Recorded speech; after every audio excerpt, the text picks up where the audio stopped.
Welcome to Black Love Matters, where this serves as a therapy session for figuring out adulthood, loving each other, and finding out inner Barack and Michelle. Or Jay-Z and Beyonce. Or in this episode, we're going to do D.L. Hughley and LaDon Hughley. Y'all, I had to Google it, make sure they weren't divorced, just to be safe. Because, you know, DL got his moments, right? So the comedian and his wife have been married since 1986, and together they have 3 children, 2 daughters, Ryan and Tyler, and a son, Kyle.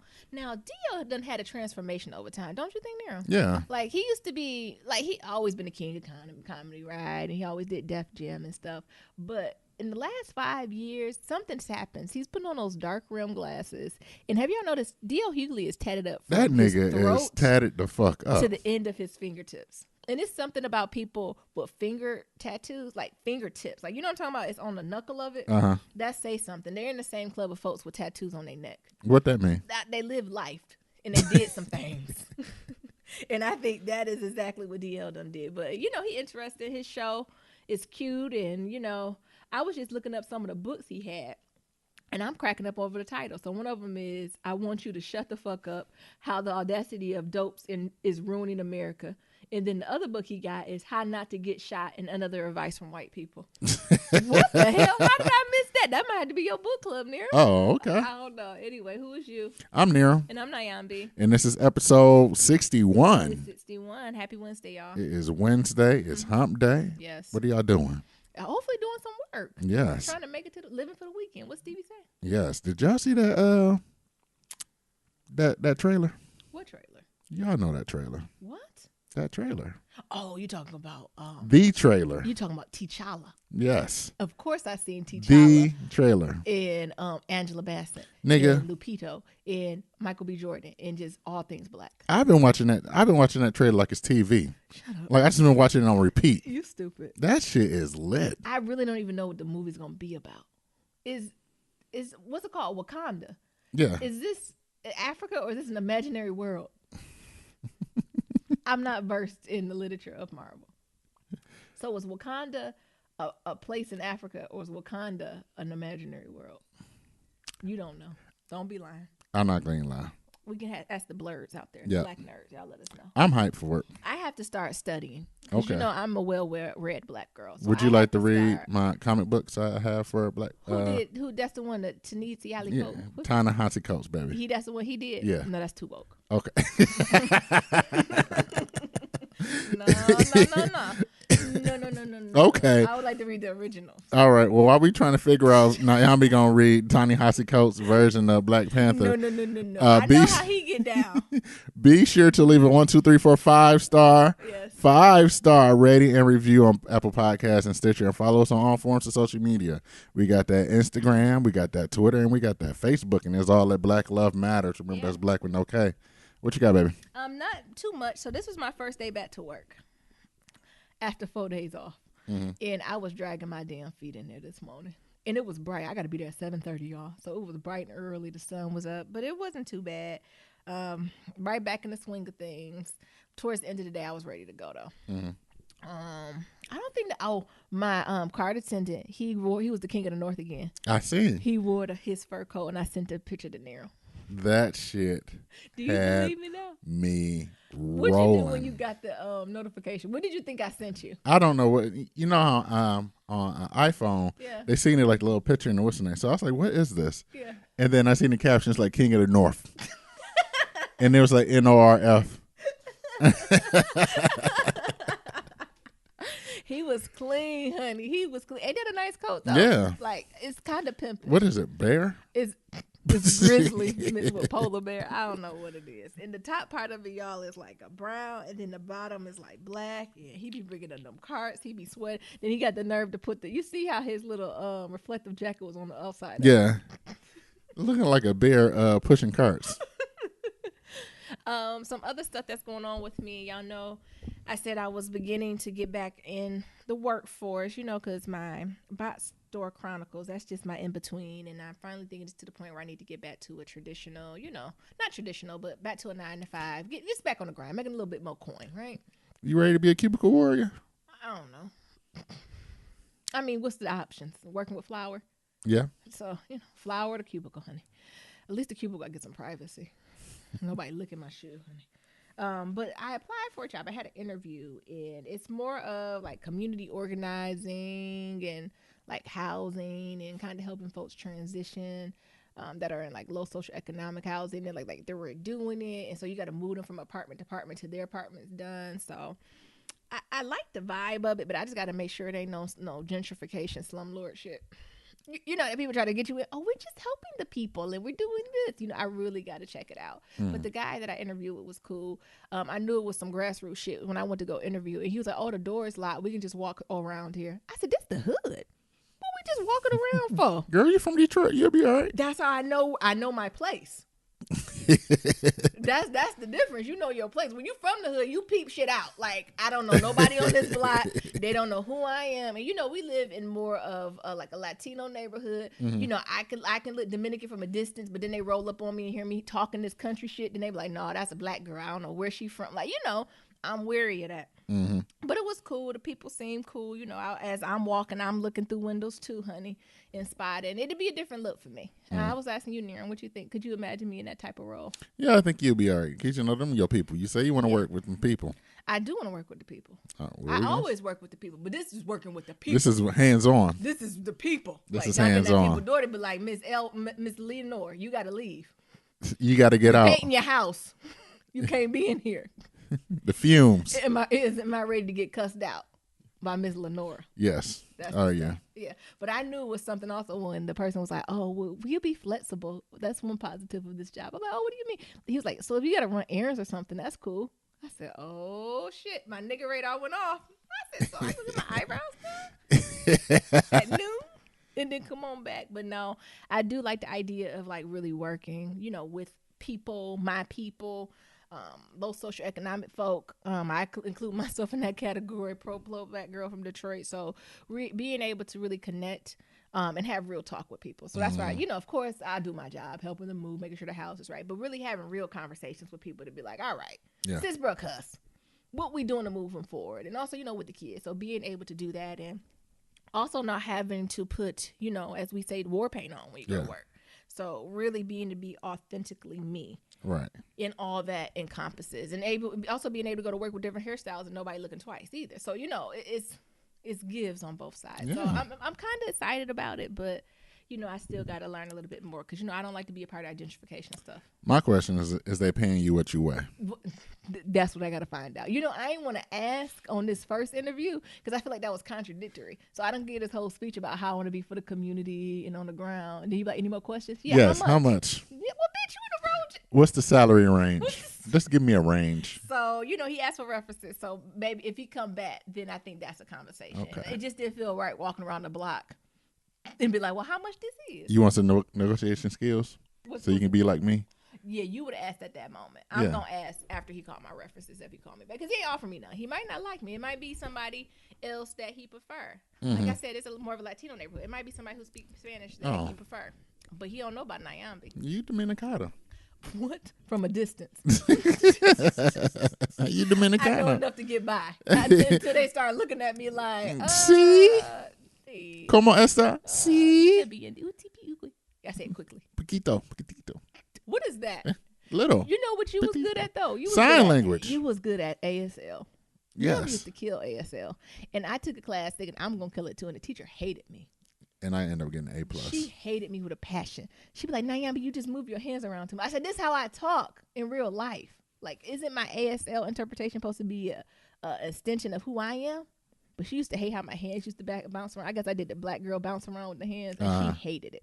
Well, you know, I was the bond man because you know, were very good at it. Nigga be in the gang, you know, you be stacking those gang signs up. All right, that's all my check-in. Nero? You be stacking those gang signs up. You being disrespectful to ASL now. And then those gang signs just really just translate into letters and shit.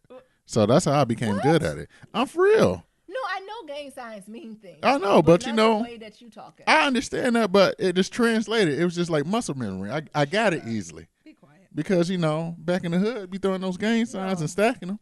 And I was good at that. Folks in Detroit ain't doing gang signs. Well, you wasn't on the east side of Detroit. Maybe it is the east side of Detroit, but I can't. You wasn't on the east side of Detroit with the Harper boys. Maybe that's what shit and headbangers. My side of Detroit, they ain't did all that. Niggas was stacking them gang signs up. Bye. And then I just turned that into American Sign Language. It just worked off. then we got to move on. When I was in my chief overseer position, we always was looking for folks who did interpretation. I'm about to go back. People never knew what to do. Like, we was ready to pay coins, and people knew ASL, but they was like, oh, well, we don't know how to translate that math sign. I was like, well, can we have a conversation on how to do it? So, low-key, if you do ASL, if you're doing good at it, y'all in school, it is a whole career in being an ASL interpreter. And you have a very fluid schedule, and you get those coins. I'm about to go back. I'm serious. You know, I still got a couple gang signs in me that I can turn. It ain't gang signs. I know. You I'm just saying, though. Okay. No, we ain't doing this. I'm just Come on saying, here. though, that, Come you on. know, Your check-in. niggas just resourceful. You know how the dignitary black people say resourceful. They don't say resourceful. They say resourceful. Yeah, immature. Come on. Black dignitaries. So I'm doing good, feeling great. I watched that damn Chris Brown documentary on Netflix. That was decent. That was good, yeah. And I wasn't going to watch it. I wasn't for it, but, you know, it was on Netflix. You know how they do that autoplay, and it just came on. And I was like, well, let me see what this is about. My thing is, I started feeling bad for this nigga. Me too. My thing is, at first I was going to say Chris Brown, too little, too late. Uh-huh. If you was going to tell your story, you should have told us 10 years ago, like 5 years ago, right? But that brother was going through some shit. Mm-hmm. And I'm not excusing him. You don't put your hands on nobody, right? You put your hands on somebody, you crossing the line. So I'm not excusing that behavior, but it's some shit that went down in Chris Brown's life that I feel like we all don't forgot about, and we should take into consideration. More so, even the shit that popped off with Rihanna. I didn't realize he was a baby. He was 17. Yeah. And we was treating this man like he was a grown-ass man. Mm-hmm. Like, I do believe if that was a white boy, a young white pop singer, he would not have gotten the same Justin Bieber wouldn't got that shit. As Chris Brown. So I watched that. That is wrong. I watched that, and that shit was good. Y'all should check it out. It really just gave me a little bit sympathy for Chris. With all the fuckery that he be going through, because it's like, damn, Chris, you messed up on that white people money. You had it. You were so close, and then there you go with that Rihanna bullshit. Yeah, all that white people money. And so, you know, dealing with that. Rihanna ain't said shit. Rihanna is living the best fucking life ever. You know, so I guess it's a lesson learned. You got to keep your hands off each other. Each other is the key. Yeah. Because what Chris Litter said, you know, I hit her and she hit me, and I said, she hit me back. And then that's how I know I'm not ready to be a mom. Because if that was my son, he could not have turned himself in. Yeah. Like, I think that's one for all of that. Yeah. And I'm not saying domestic abuse is ever okay, right?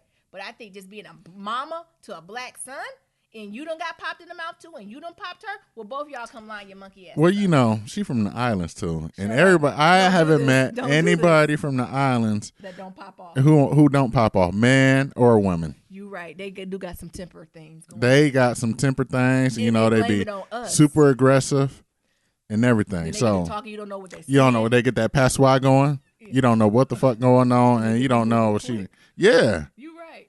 Chris Brown's like, she grabbed my nut, so I had to bite her. Oh my God. Like, when he was telling the story, I was just like, geez. Because it was just rough. Because he's telling the whole story, and he's like, yeah, you know, the reason she got that bite mark on her arm is because she grabbed the shit out of my nuts while I'm driving, so I had to bite her to let it go. And then he country nigga from Virginia. It's just my instinct to bite somebody when they touch my nuts. I'm like, what the fuck is he talking about? Like, what is happening? Like, I just kept imagining, like, if Nyambi, if you had a son and he was in this situation, what the fuck is going on? It was a lot going on. Both of them was wrong in the situation. Yeah. Domestic violence is never okay. Never. But something ain't in the rice ain't clean. Something in the milk ain't clean with that. Something is not. And like I said, I've never been Chris Brown done did some fuck shit later on after that. But that him being 17 years old. And she was, what, 21? Something like that. That's why I'm not ready to be a mom. Because I said, oh, you got a lawyer, you don't accept shit.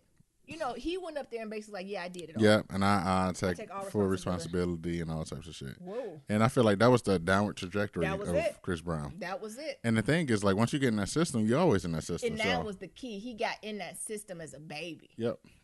And ain't been right or out sit. Mm-hmm. And then what's the stuff going on with his dad? Did he say his daddy shot himself in the eye and lived? Yeah. What type of Freddy Krueger shit is that? Yeah.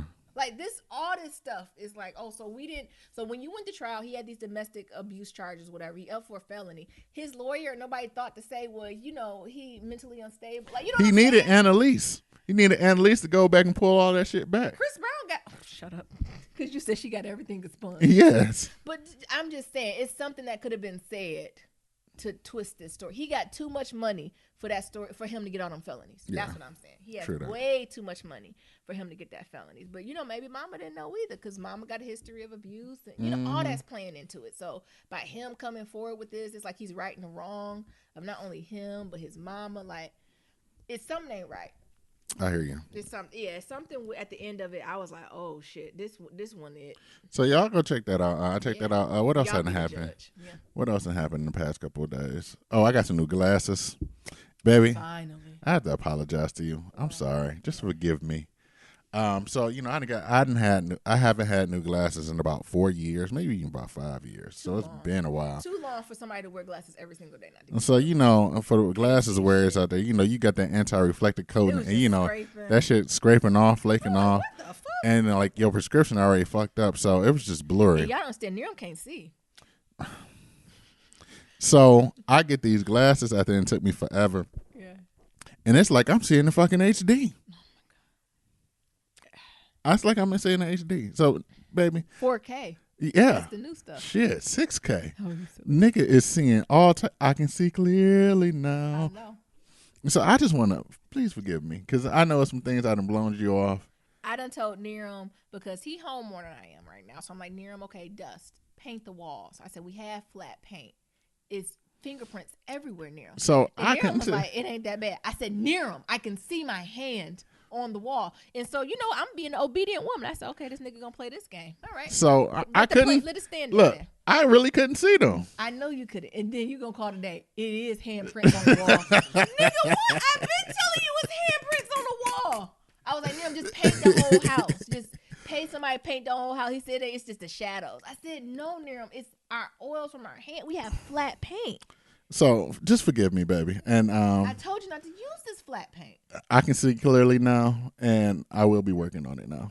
You really couldn't see it. You No, thought it was like a look, cast of a I shadow. did like a taste test. Look, I took off my new glasses, put on my old glasses, and you see no stains. Put on my new glasses, I see all types of detail. So what the fuck? I think I was in the refrigerator getting something. I said, damn, this refrigerator need to be cleaned. Come on. And then I put on my other glasses. I said, I can't see none of that dirt. Because I tell him to do, I said, can you do this, deep clean? Because y'all know I like to do my fall deep clean. Well, So y'all don't fall understand. deep clean. Nyambi is a neat freak. So, sometimes this shit can be overboard. So I'm like, all right, like, this is just overboard. Like, this shit is straight. No, I didn't got my 4K glasses. It's serious. I can see clearly We now. got stainless steel. Like, I could see her on this fridge and see the I couldn't see shit with my other glasses. I ain't see none of that.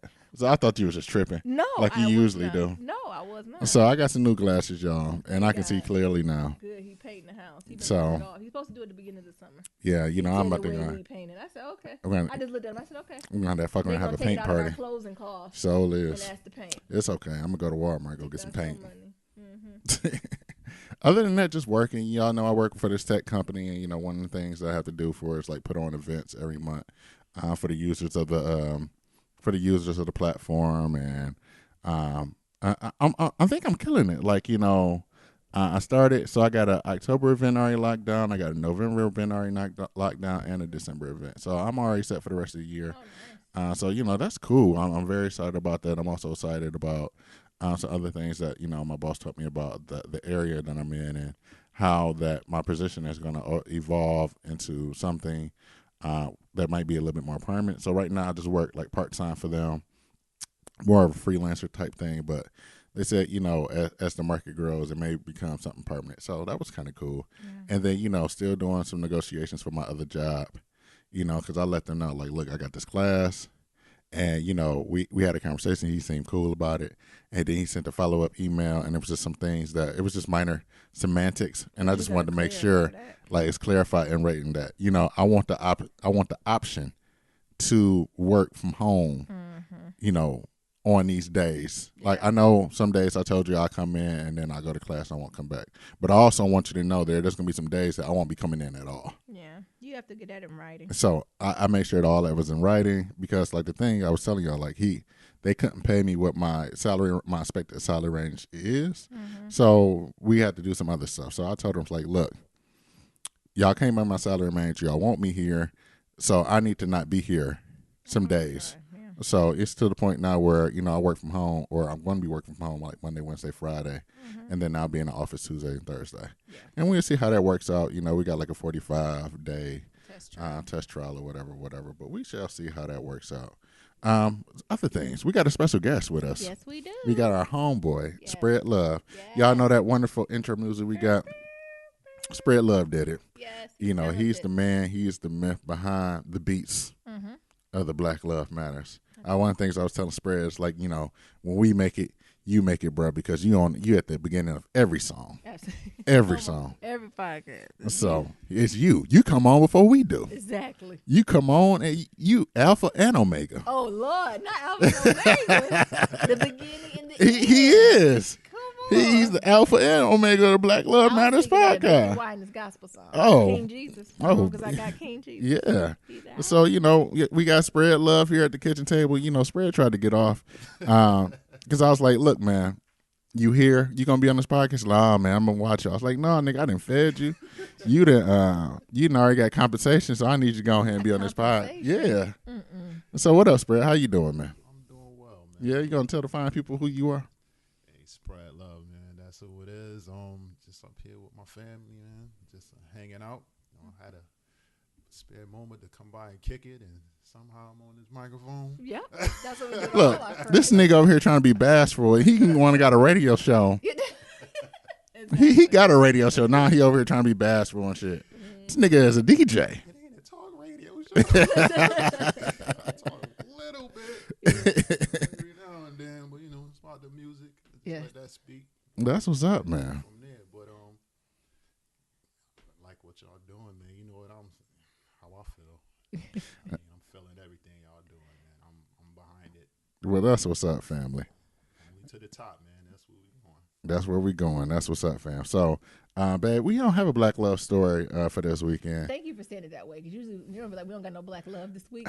So we ain't got no Black Love story. We got Spread Love, but we got Spread Love. Yeah. You know, he's gonna ride with us during this whole podcast episode. But you know, we are looking for some more Black Love stories. So go over to blacklovematters.com/love story and submit y'all love stories so we can shout y'all out. Absolutely. And you know, like I said, y'all can do family members. You know, neighbors, all that shit, you know, shout them out. Give us a little story about them, and we can get the shit popping. Absolutely. We all about this showing that Black Love. You know, that's what we're about. You say it's cuffing season? What part of cuffing season are we at? We still at the what's it called? No, this is you know, cuffing season. I noticed now. Cuffing season goes along with basketball season. Okay. It does. You got a different analogy. And you know, and today is the start of the basketball season, so I think it's the official start of cuffing season. Because you got to think, like, cuffing season, like basketball season got like the summer courts and, you know, the summer stuff, and you know, and then they lead up until like the preseason and things of that sort. So same thing with cuffing season. So, you know, you had the summer where you was kicking it around with some situationships, and then start getting a little bit colder. You start to dwindle the line, like, all right, who's gonna be your starting lineup? You know, now it's time to figure out who the one. I choose you throughout this cuffing season, whether or not you're going to keep them around. So it's just like basketball season. Oh, my goodness. So cuffing season is here, y'all. I hope y'all got y'all bay. Oh, my goodness. Because don't be late to the party. Come on now. All right. Yeah, we got some pillow talk. What's going on? What's the first topic? You know, first thing we want to talk about is our boy. Who? Colin Kaepernick. Why I kept calling him Kilpatrick. Colin Kilpatrick. So before the show, Naomi is like, you know, we're going to do this about Colin Kilpatrick. I said, who the hell is that? Who the fuck is Colin Kilpatrick? My boy. Oh, you know, the guy who kneeled said, baby, you got me about to say it. Kaepernick? Oh. Yeah, so Colin Kaepernick files a grievance for collusion against the NFL owners. This sounds like some Donald Trump shit. You know, Russia collusion. Now it's the NFL owners colluding. Colluding together. So according to ESPN, Colin Kaepernick filed a grievance under the latest collective bargaining agreement against the NFL owners for collusion. He hired a high-profile attorney, Mark. I don't know what that nigga last name is. Mark Gregoris. Yeah, Gregoros.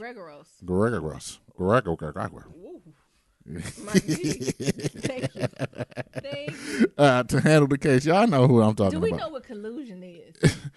Can you find us a definition? I already did. All right, what's collusion? Collusion is the secret or illegal cooperation or conspiracy, especially in order to cheat or deceive others. So this is white people. Oh. This is like white witchcraft. Yeah. Okay, so white witchcraft. So collusion is a secret or illegal cooperation or conspiracy, especially in order to cheat or deceive others. Mm-hmm. So so evidently, Colin Kaepernick still wants to play football. What? I mean, I don't know, Nero. No? I didn't take that from that. Well, what you consider it? The best revenge is from you in the paper. Okay. You making a point. This is what you're supposed to do. You're supposed to sit back, gather your evidence. Do you come with your lawyer? Okay. And you sue him. And that's what Lost his ass doing. wages. He don't. I can imagine that he wants to go back and play. You think he want to go back and play football? I don't know. Football. It's bigger. What you think, Spread? Fuck football.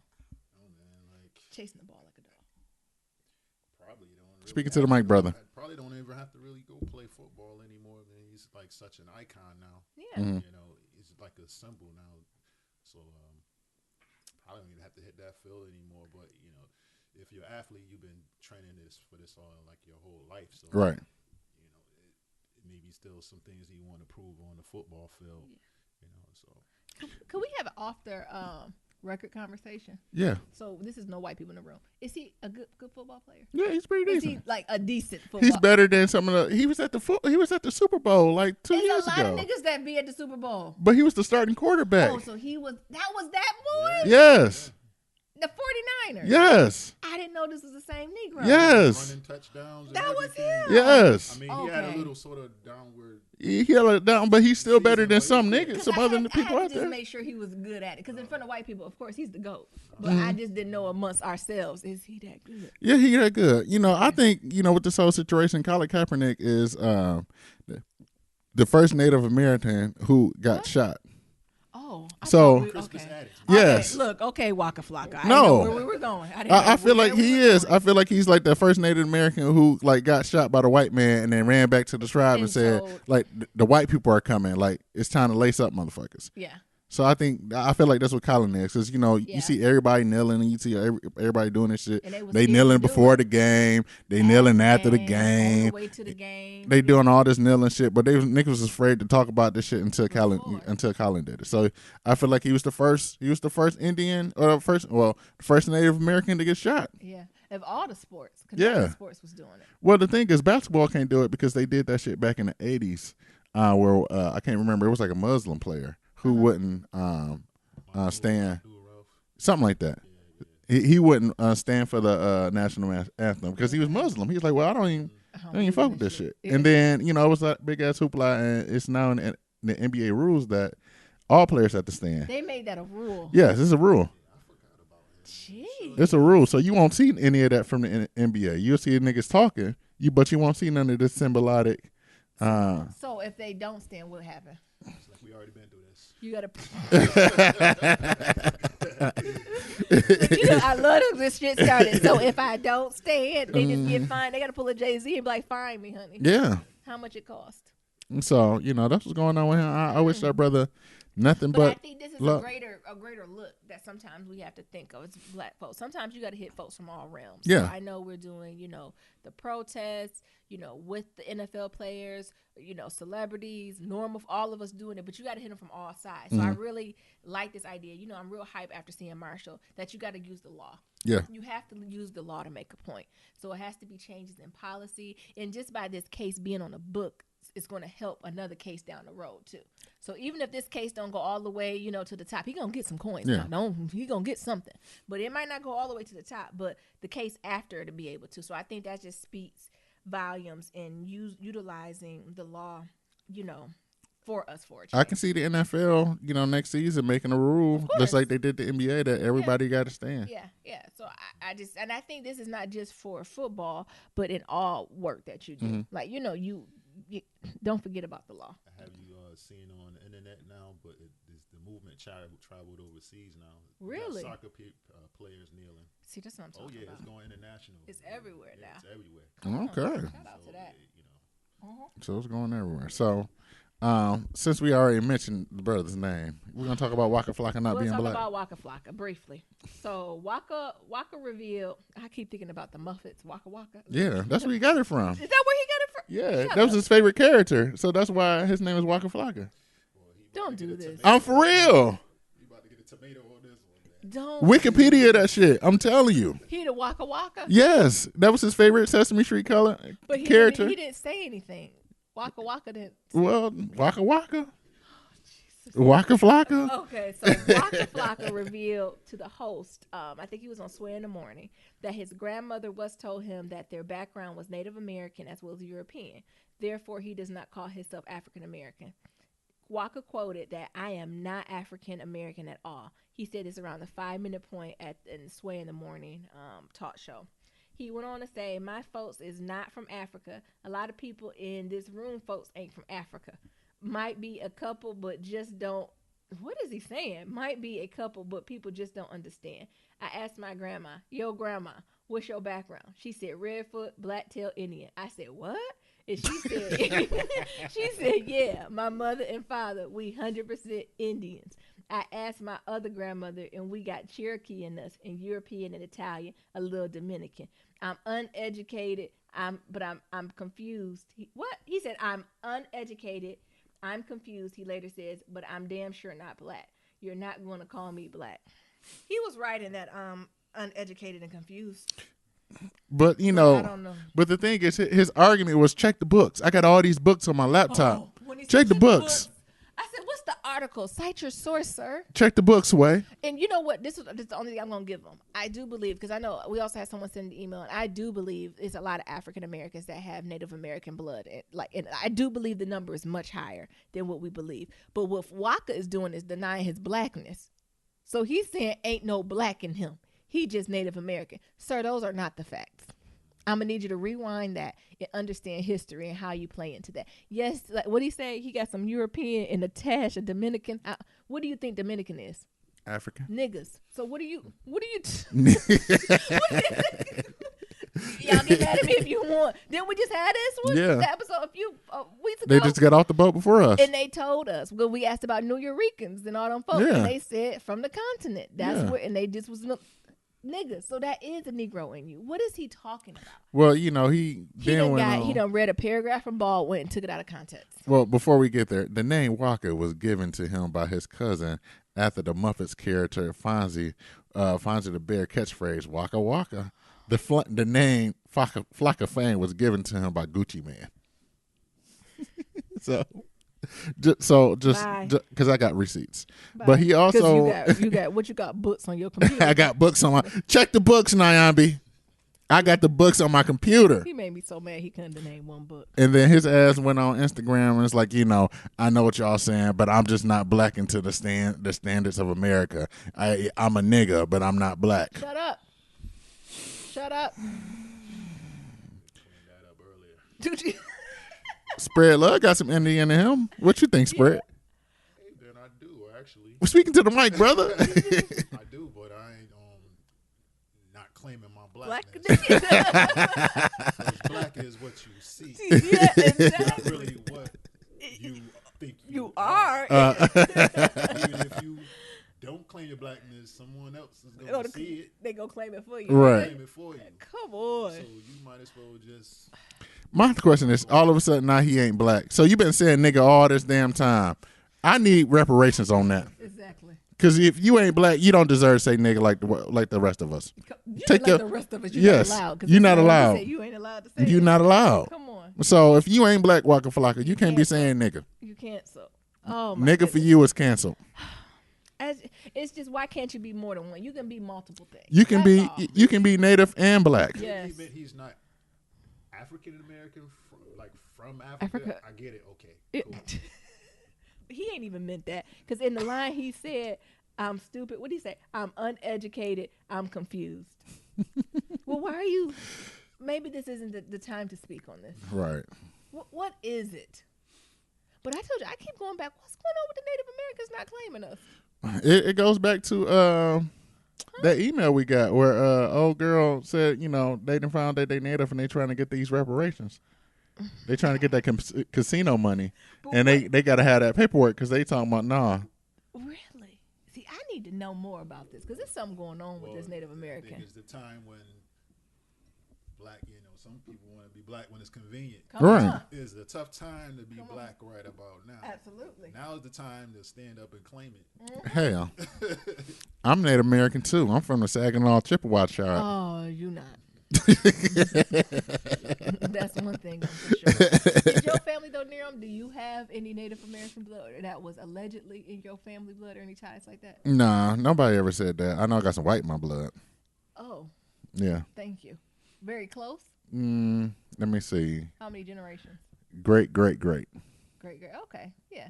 Well, on my father's side, it's 100. I've never seen more purebred Negroes in my life. We can't trace the white folks nowhere. Oh. So I don't know where they even begin. But in my mom's family, it's very close. Yeah, I can tell because some of your family on your mom's side got them funny looking eyes. Don't do that. See, them Don't funny, do that. them funny Don't do looking that. eyes only can't come trust from them. the white blood.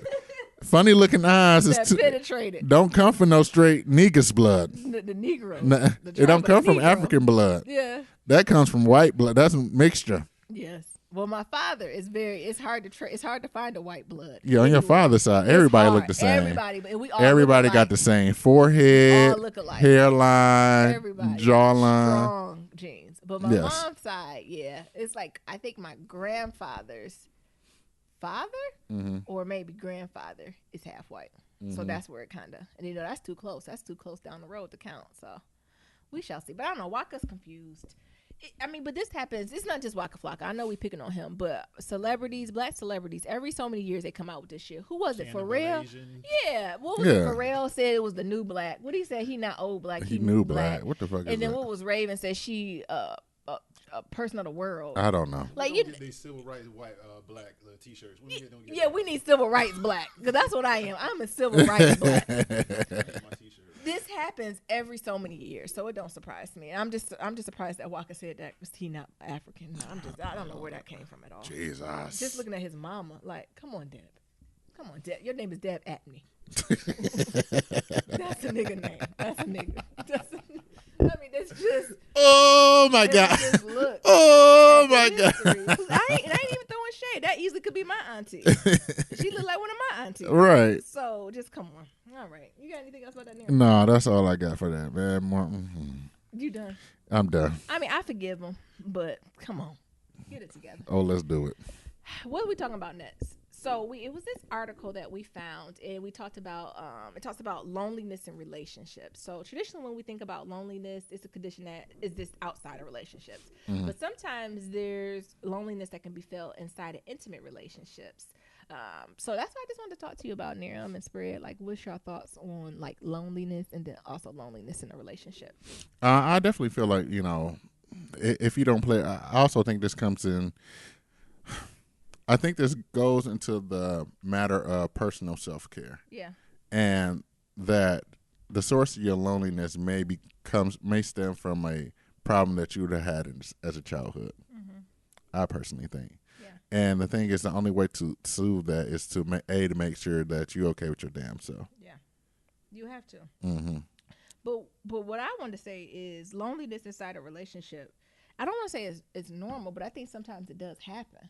Like, have we ever been together and you like, man, have you ever been with me and felt lonely? No. Oh. Nope. Well, damn.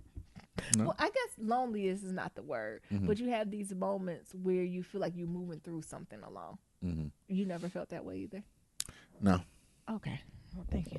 Thank you, Nero. I'm just all encompassing. You just the all encompassing supportive black ass woman. Well, aren't we all? Yeah. Well, I'll speak to it. So I've never felt lonely. You felt loneliness with me? I'm depressed lonely. No, but I felt some stuff that I was just more so walking in alone. So I think back to when I first started graduate school. And although Niram was very, very supportive of me, he never was the type of man to be like, don't do it, don't go for your dreams, don't do what you got to do. But it was moments when I was just up studying in the middle of the night or not being able to do something, and that felt like a very lonely space. And I had a relationship. I had someone that's supportive, but it was like I was going on this other journey. You want me to stay up with you? Not necessarily stay up, but you didn't understand. So I'll come to you, start talking about this is what's going on and this what happened to me, and you be like, all right. And I'm like, that's it? Leave. But that wasn't good enough. Like, that's what I'm talking about, that engagement, that second love. So I think sometimes it does happen in a relationship. You just have to be prepared for it and be willing to work through it. And that's about having kind of a whole community of support and not expecting your partner to be the end all be all. Well, the thing is, you so on boundary. I never had that. Because even when I was going to school full time, you was working, you was always still in the mix. And I think that's becomes that just happens because you just on boundary.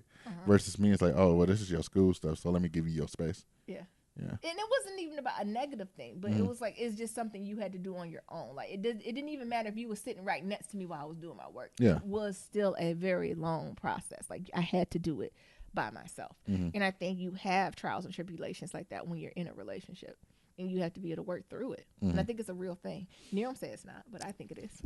Well, I can think of a situation now. Thank you. Oh, now he got one. When I was injured, well, I'm still injured. When I got injured from running. Oh, my God, yes.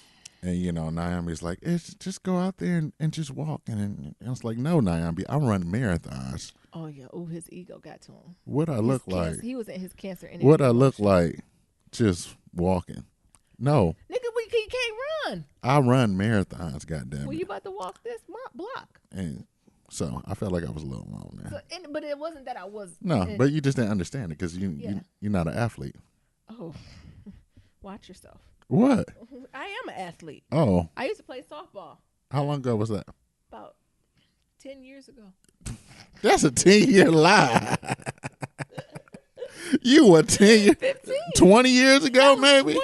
20 years ago, maybe? Shut up. Shit, you did that when you was 10? The fuck out of Did here. you say muscle memory? Yeah. But I think that's something real when you're in a relationship too. But I think it's difference between that and being lonely. So I think it's levels to it and being able to recognize it too. Yeah.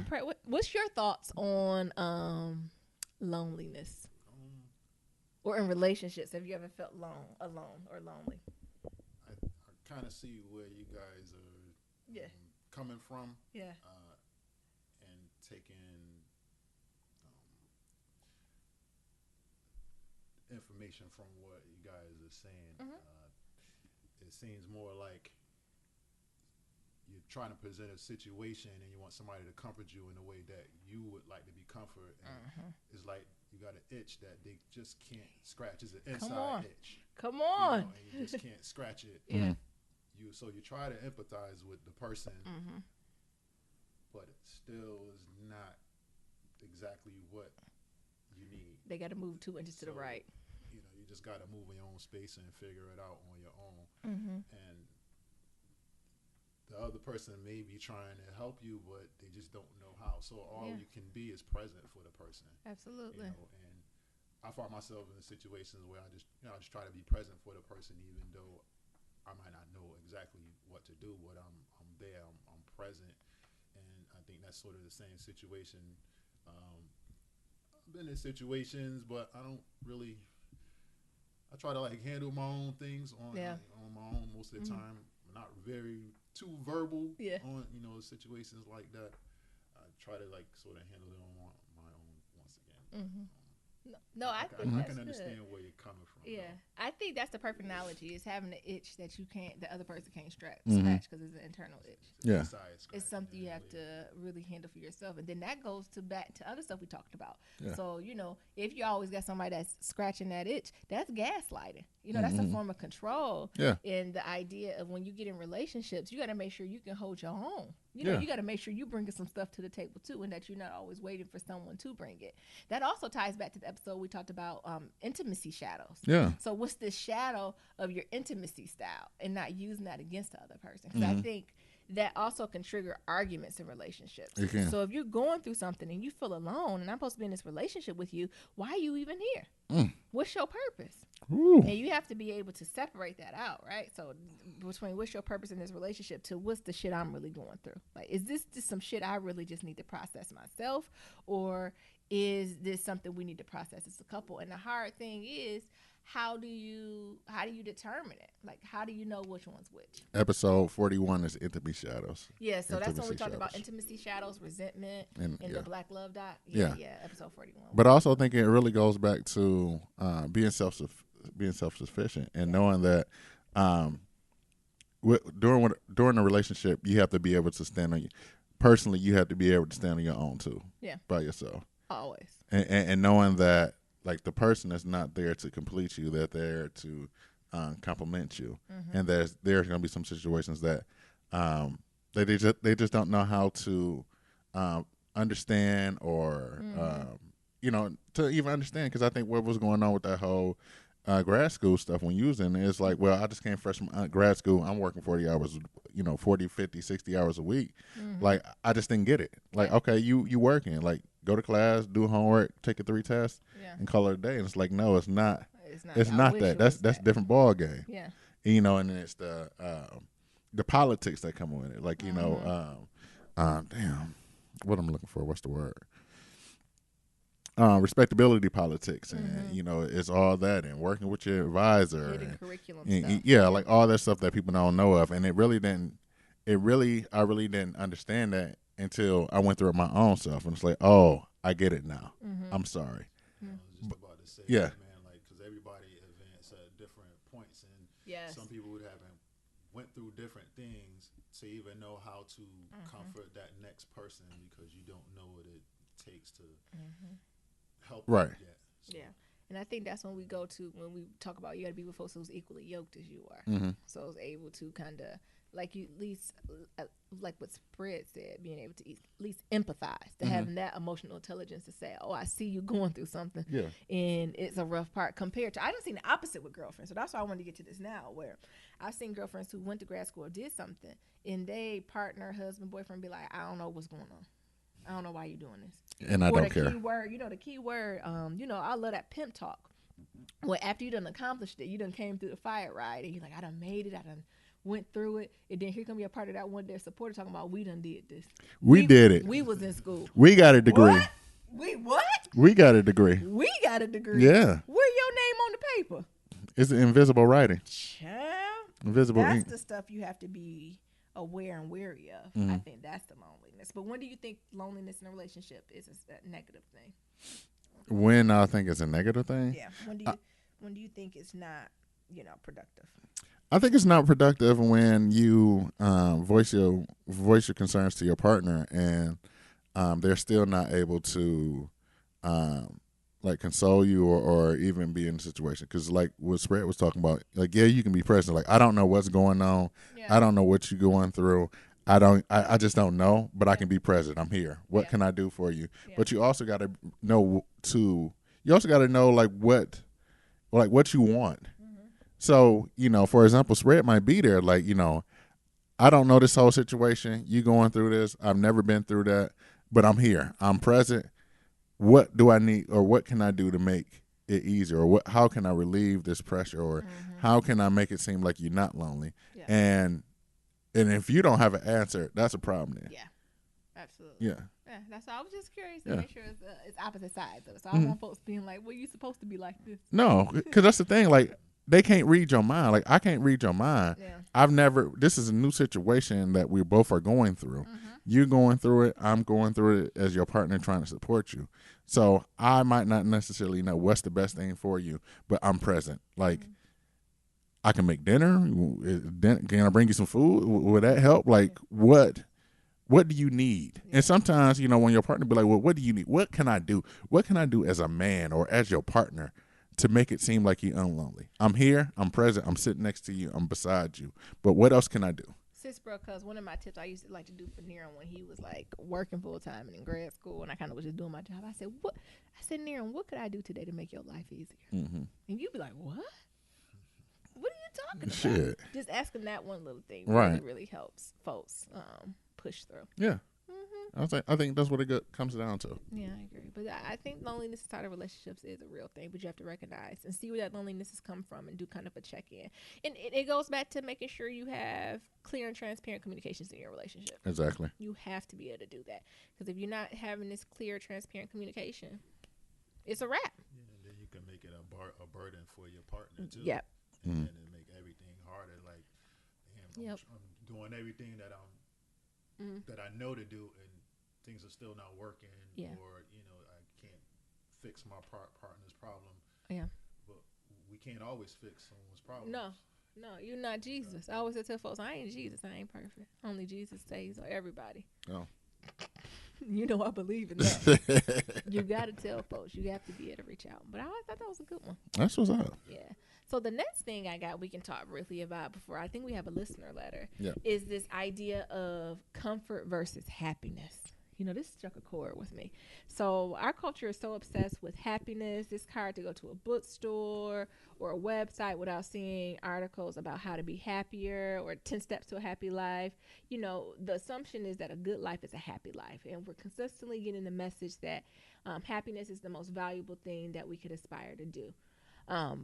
But the thing is, so when do we confuse? So when do you know you get to the point of happiness? In fleshing out happiness more. So is happiness just not comfort?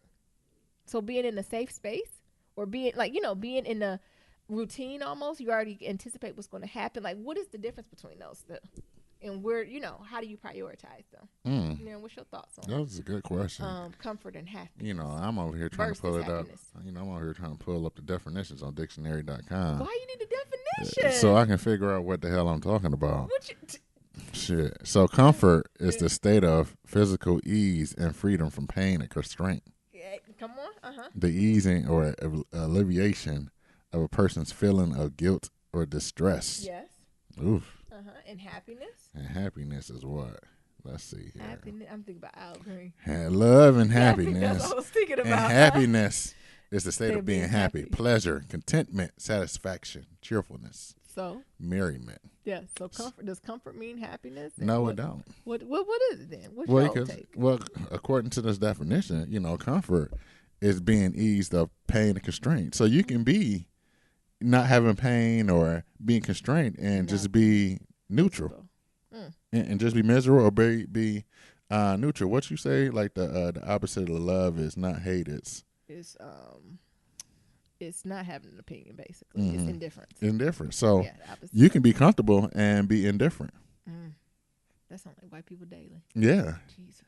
So you don't have no pain. There's no constraint. There's no, there's nothing that's actually causing you distress or grief. But you can be indifferent.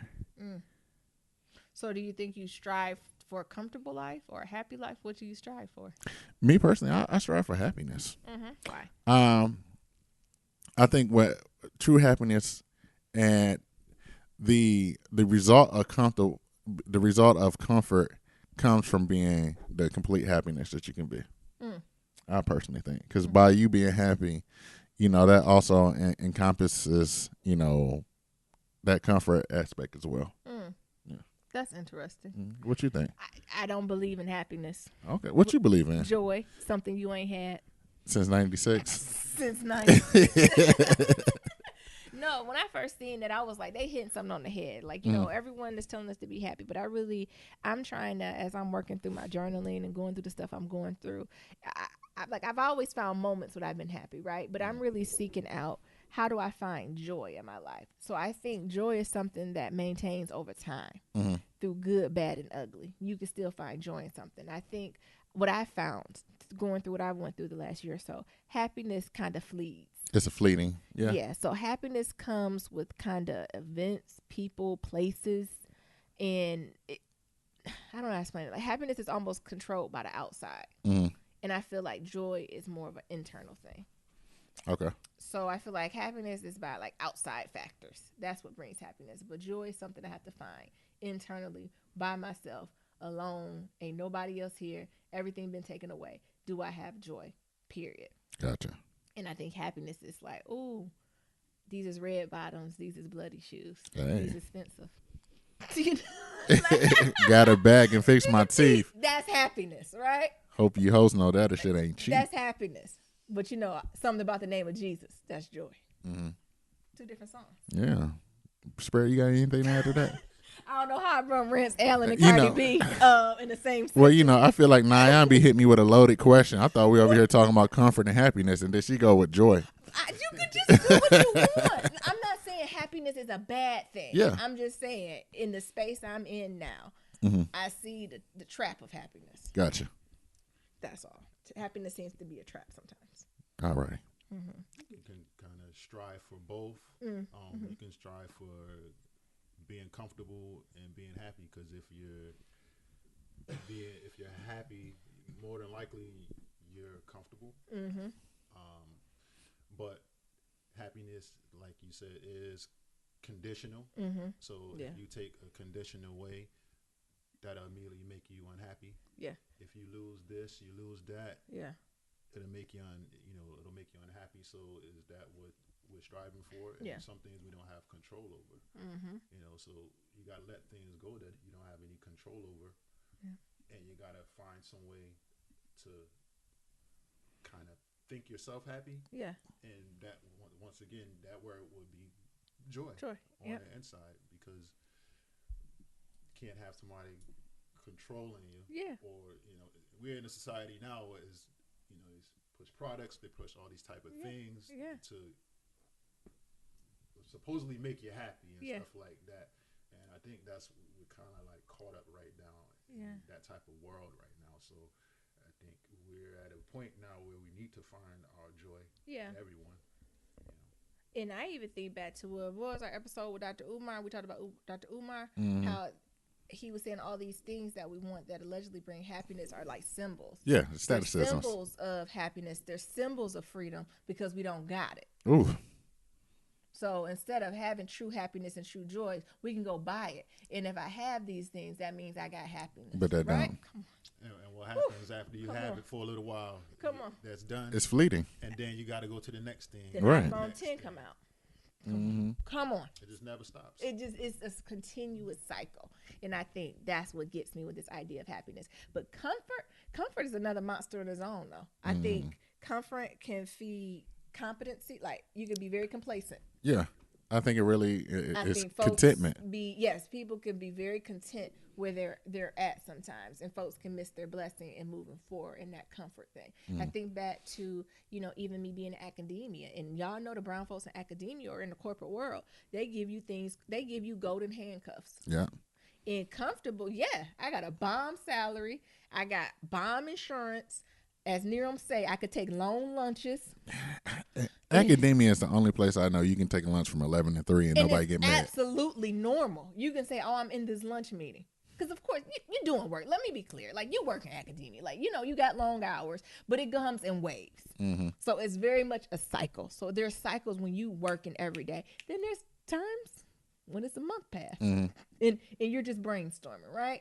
So I think of positions like that. Well, going back to what I was saying, you're in these golden handcuffs, right? So you have all these things that bring you happiness, allegedly, and bring you comfort.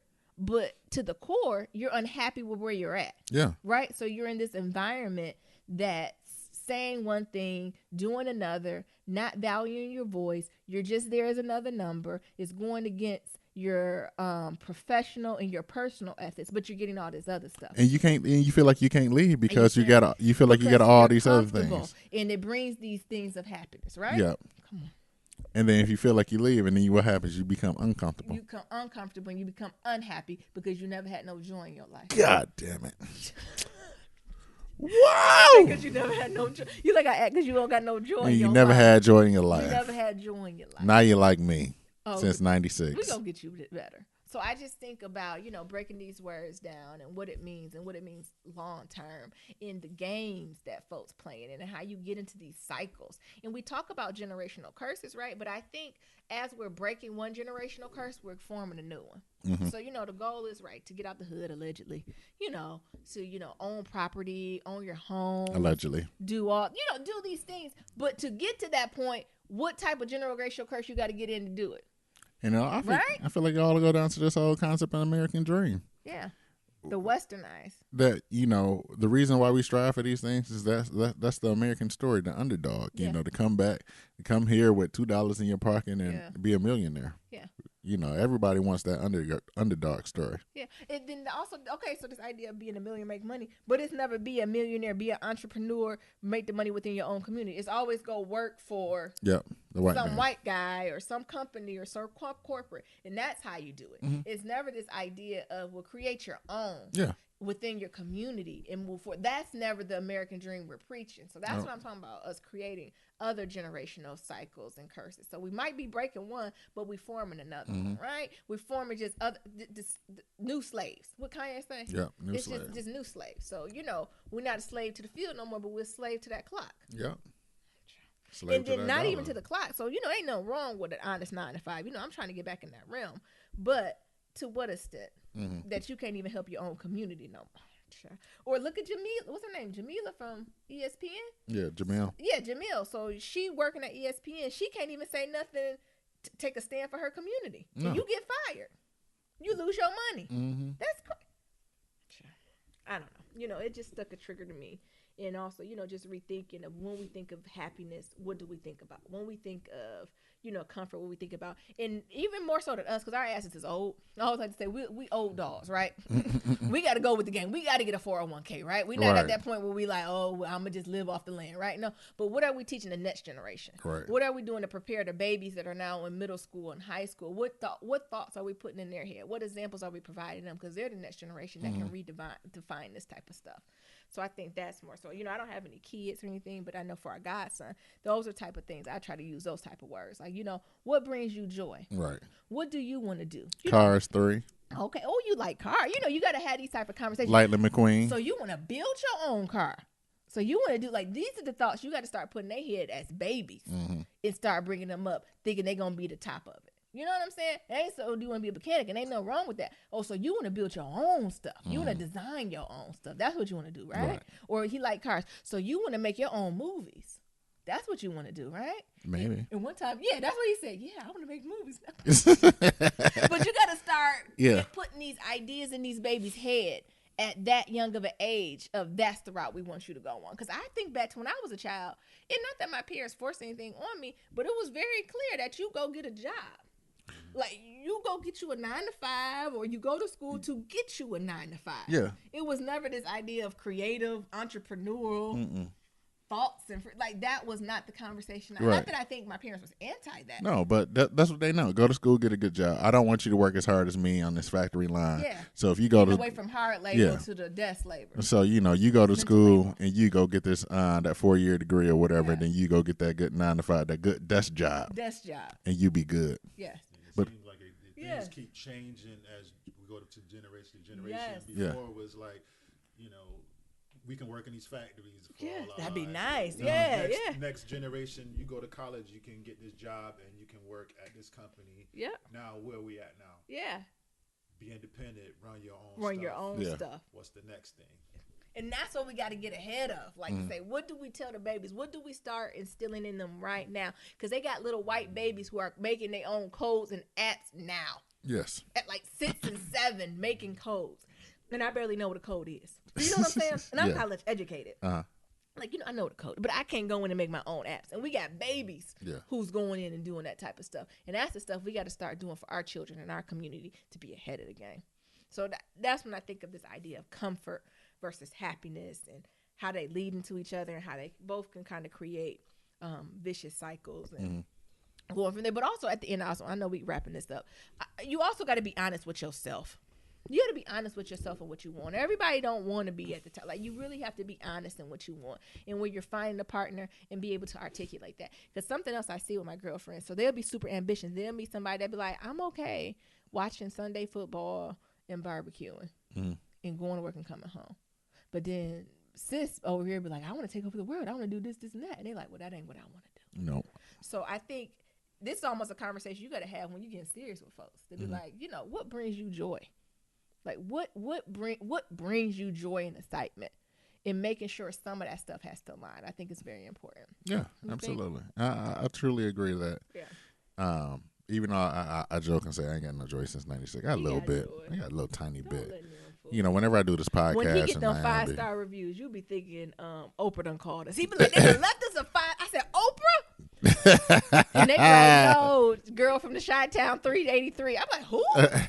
When I listen to this, I'm like, oh, well, good for them. Miriam be getting all types of joy when y'all be leaving them reviews. But I really do think that it really goes down to like figuring out what makes you happy and trying to figure out how do you at least cross those paths so you can Yes. at least make a living and things of that sort. Because we are in a capitalist society, Yeah, so you gotta make coin. you got to make some type of coin to stay alive and live and shit like that. But also figure out what brings you joy, because you don't want to have that golden handcuffs. You can be comfortable and be miserable. You can have happiness and not be comfortable. So I really think it's to go down to figuring out like what internally what makes you tick. Yeah. Yes. And being able to balance it. Because some folks got to have to go to handcuffs. If you got 2, 3, 4 kids, you need to keep that insurance and that salary. But what are you doing on the side to bring yourself some joy?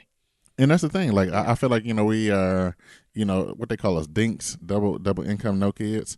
That we are, in this situation where we can venture out. We can do a podcast 3 days a week. We can work part time, so we can work at the box store. Yeah. We can do those things. Yeah. We have the flexibility to do that. But eventually, responsibilities come through, and you're not going to be able to do that because A, retirement, but B, our parents are getting old and they're going to expect us to take care of their ass. And hell, we ain't making no money. Then what the fuck going to happen? Come on. And my mama going to be looking at us like. See, your mama want the finest things in life. I Right. said, did I get that as a child? Hell no. Come on. Shit. Come on.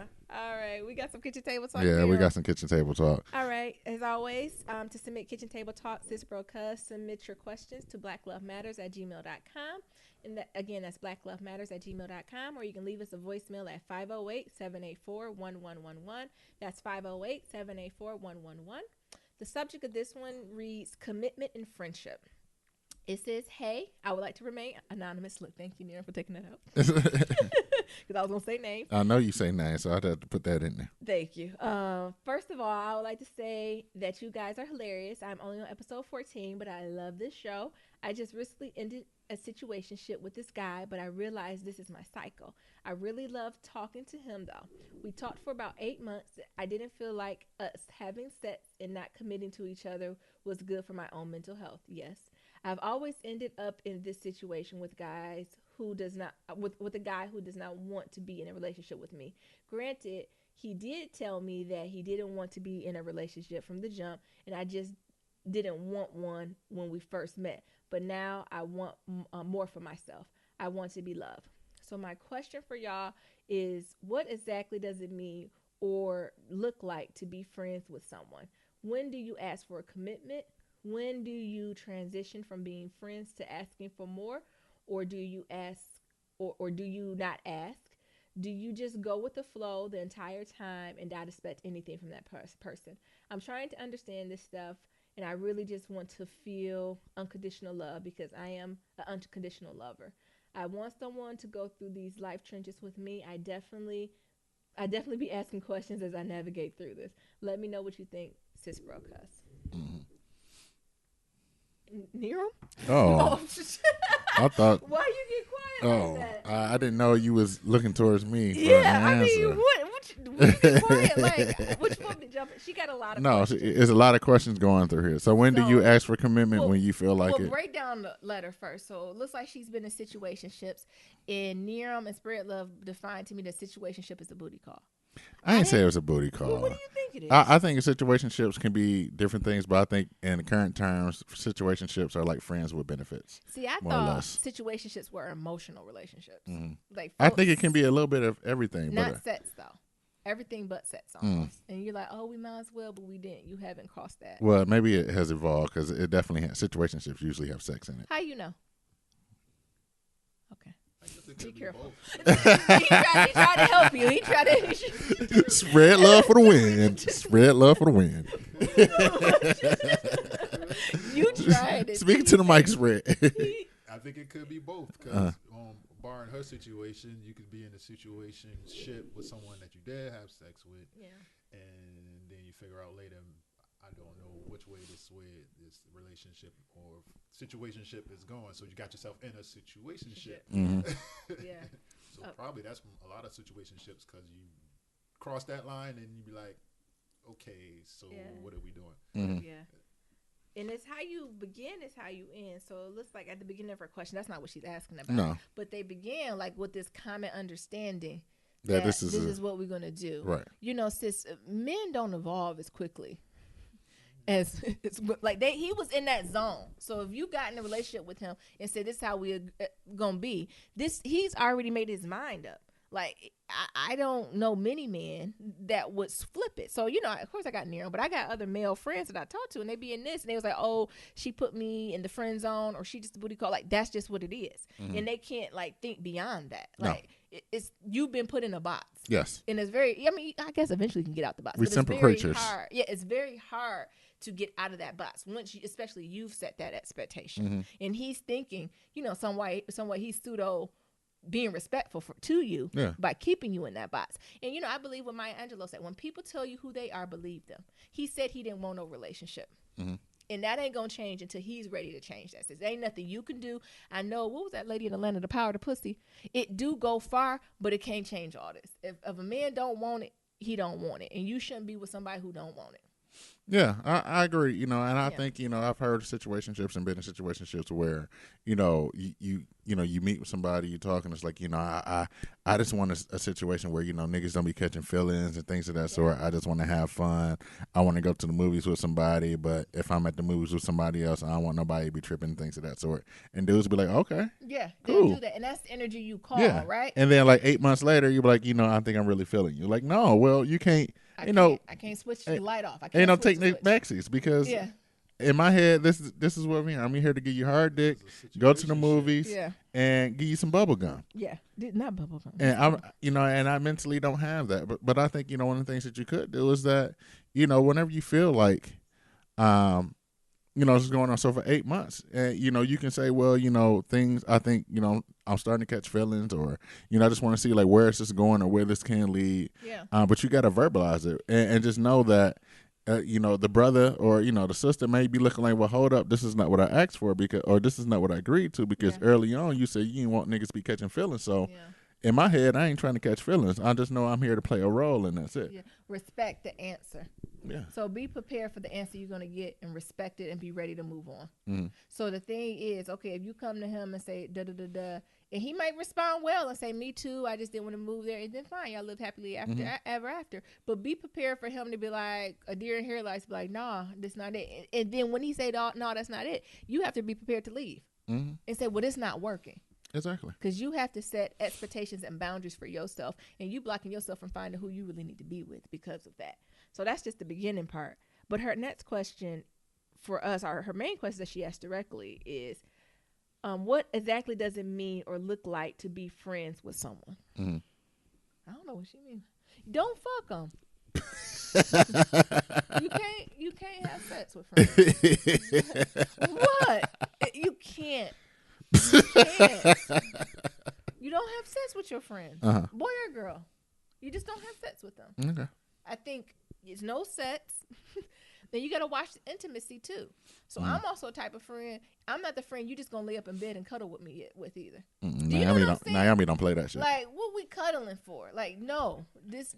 She got her man for that. I got my man for cuddling, and that goes for man and female. Like, they be like, oh, let's just cuddle in bed. No, you sending mixed signals.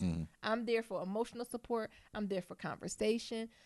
I think when that sexual energy starts to rise up, that's when you gotta address something. What do you think there? What is it for? I think it's more opposite sex too. So what do you think? Like, you just don't have sex with your female. What is the difference there? It's a huge difference. I feel like it. Yeah, if we just using friends, you just being quote unquote friends, and they ain't having sex. Period. But if you friends with bands or friends that quotation marks and situationship, you having sex, and you trying to figure out like when do you ask for a commitment? And I think it can be a little touch and go in situations. I even think about how we started dating. Like, we were friends, but we never was like we ain't never did this shit. We ain't had a conversation to be like, oh, I just want to fuck. No. And don't, if you see me in the street, look left. Like, we never said that. No. It was like it was court. It was dating. Call it thing to thing. It ain't friendship. You dating. That ain't friend. We dating. Do people don't say that no more? I guess not. I say that. Like, I don't ever remember calling you my friend. How about, I'm dating Nero. Like, even if I was dating other people, because we were. You were not exclusive. No, we wasn't exclusive. But we hanging. What the kids say? We hanging out. Hanging out. Damn. So I don't know what. Damn, I'm getting old because I don't even know what's the term. The kids. I don't know what they call dating now. Yeah, It is a different interpretation because like we would consider that dating. Like you were seeing other people, I was seeing other people, and it kind of just grew into that. Yeah, and then you finally have the conversation. And then you finally had a conversation. Yeah, hooking up. Yeah, but I feel like they just fucking with us. I thought hooking up was fucking. That's what it is, but I don't know. So I don't know what dating is. I don't know. Yeah, look, all the young millennials under 21. Tell us what dating is. What is dating? So we had to define dating to them. Right. What is dating? What is courtship? Yeah. Because I think that's what she's talking about. So Yeah. when do you get in the point of relationship where you're like, oh, let's take this a step further? But to take it a step further, you have to have a common understanding that we're dating. Yeah. And we're seeing where this is going to go. Mm. So I think that's the question. They almost got me a little dumbfounded. And that's the thing. Like even if you date somebody, you still can see that person in the streets with somebody else. But you still. But that's still a common understanding that we just testing this out to figure out what it is. You still speak to that person. Yes. I feel like it ain't like that's so and so. Like you be like, hey, what's up? Yeah. And you keep it moving. Yeah. Dating exclusive too. Yeah.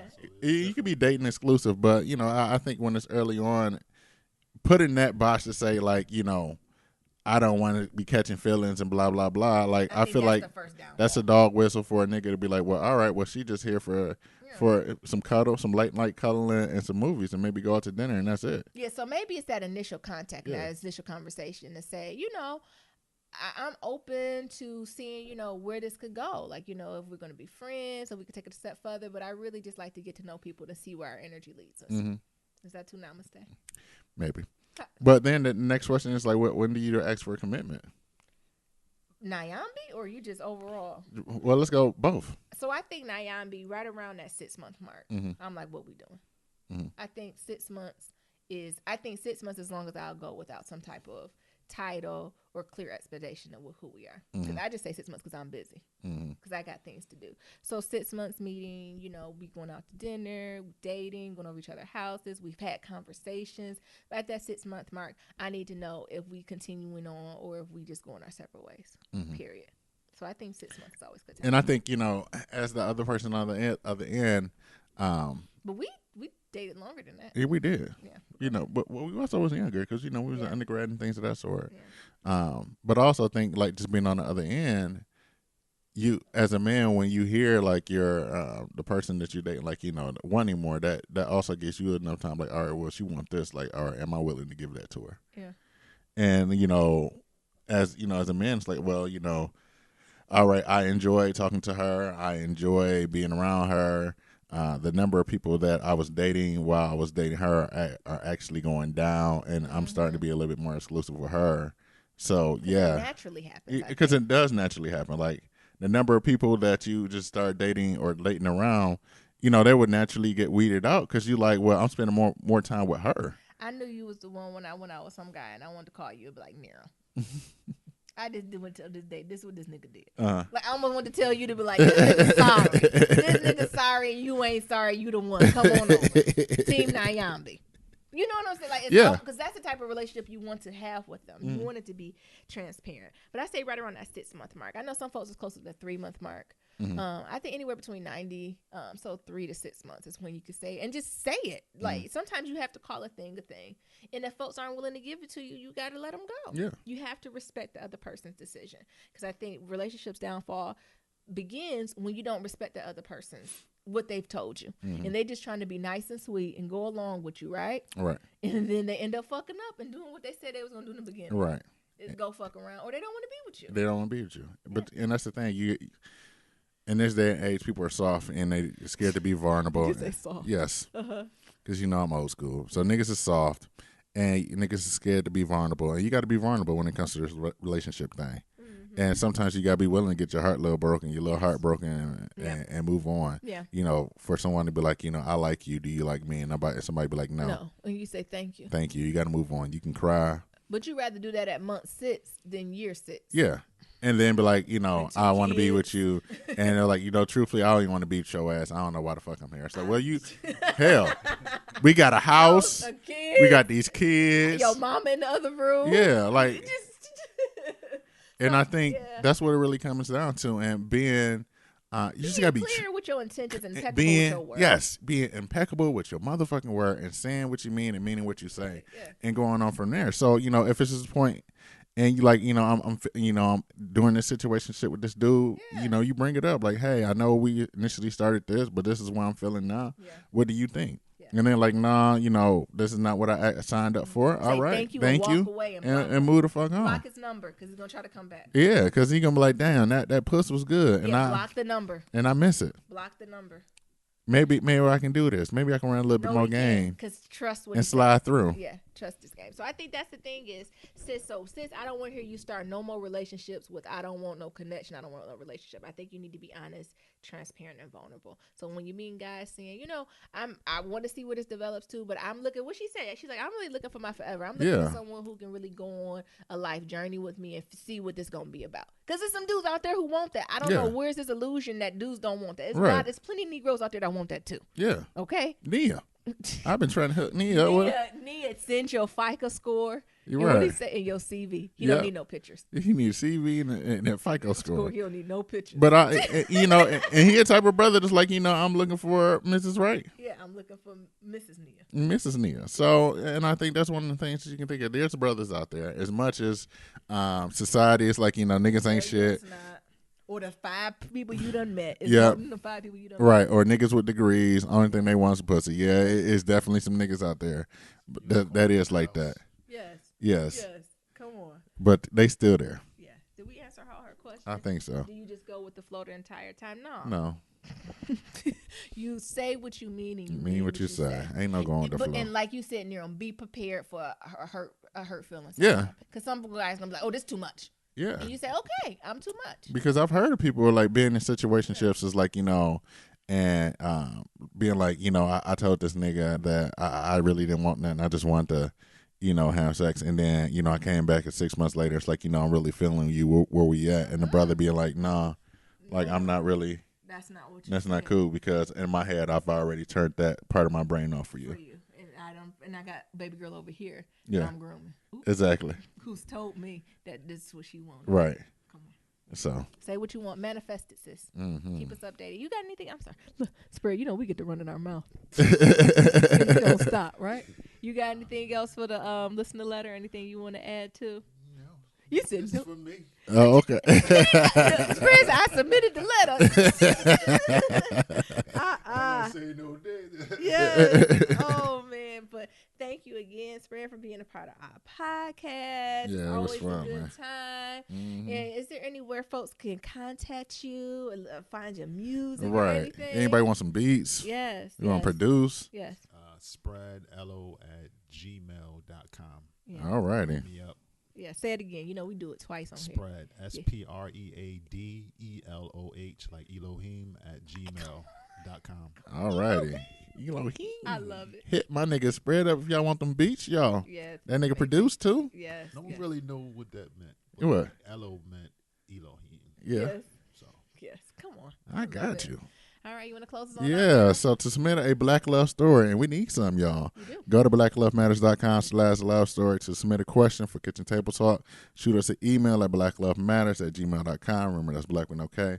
Or you can leave you can also shoot us a voicemail at 508-784-1111.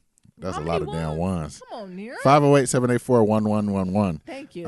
You leave us a comment about anything, about everything at blacklovematters.com. We also got that SoundCloud, y'all. Yes. And again, that voicemail, 508-784-1111. Talk to you guys later. And remember, love is ever evolving. Peace.